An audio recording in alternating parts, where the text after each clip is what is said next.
Oh, yeah. Okay, I've got some really disturbing news to tell people, and if there's any people from Ottawa who now live in Toronto for whatever.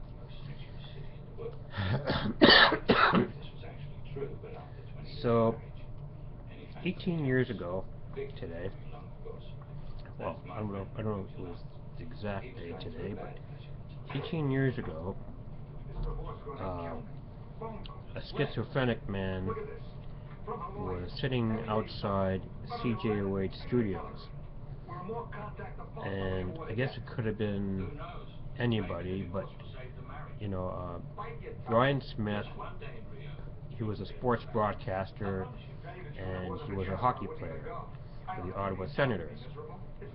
And no sooner did he finish his broadcast for that day that this schizophrenic sniper shot him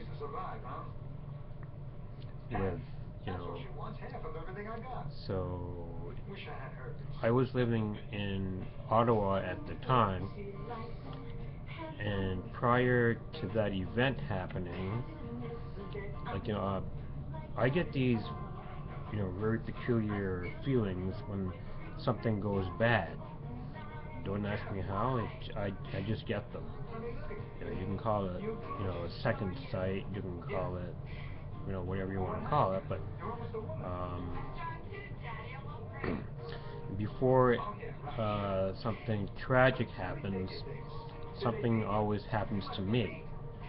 Like I'll get a vision during, I'll get a vision maybe 2 days before, and I'm not crazy. So this is actual fact that I'm talking about, and I'll tell you why in a minute. So, well, I'll go into it right now then. So, one of my family friends,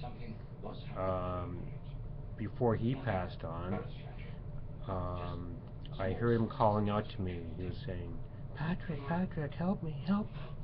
And I was frozen in bed, and I couldn't do anything for him. And then after I woke up, it was too late. That's one incident that happened. Another incident that happened is when I was talking to another friend online, and he was only 18. Well, next month he'll be 31. No, next month he'll be 30. And his mother called out to me online, not verbally, but texting it. She said, "Patrick, Patrick, help me, help me," because her son had a he had a very bad, he was learning disabled for one thing, and it was, so I saw something that I've never saw before.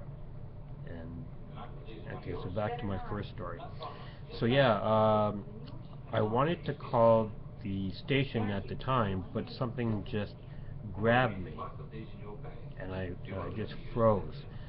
So 18 years ago, and when he was in the hospital, they were saying that within the next 24 to 48 hours, everything was going to be critical, because they were waiting for the swelling to go down, and of course they couldn't. So that's the sad story. And if a lot of you know who Brian Smith is, I'm sure you might know him. Go look up on YouTube; it'll tell you everything about it. And it's been so. They're going to be they're going to be talking to this guy tonight, 18 years ago, and they're letting him go. So if he's a schizophrenic person, I think he should, if they're going to let him out of prison, he should be sent to a special care unit and should not be allowed to roam around the streets.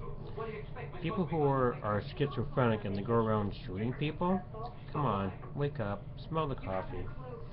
The guy must have been off his medication. He must have been taking the wrong medication or fully medicated, whatever the case may be. But even though he served his time, I really don't think he should be allowed out. I mean, some people who are schizophrenic, they don't know cognitively what they're doing. They're not in the right headspace, for one thing. Yeah, so so yeah, watch it on CBC tonight and post some comments on my page here and let me know what you think about it. It's very sad, very, very sad, and I'll talk to you later.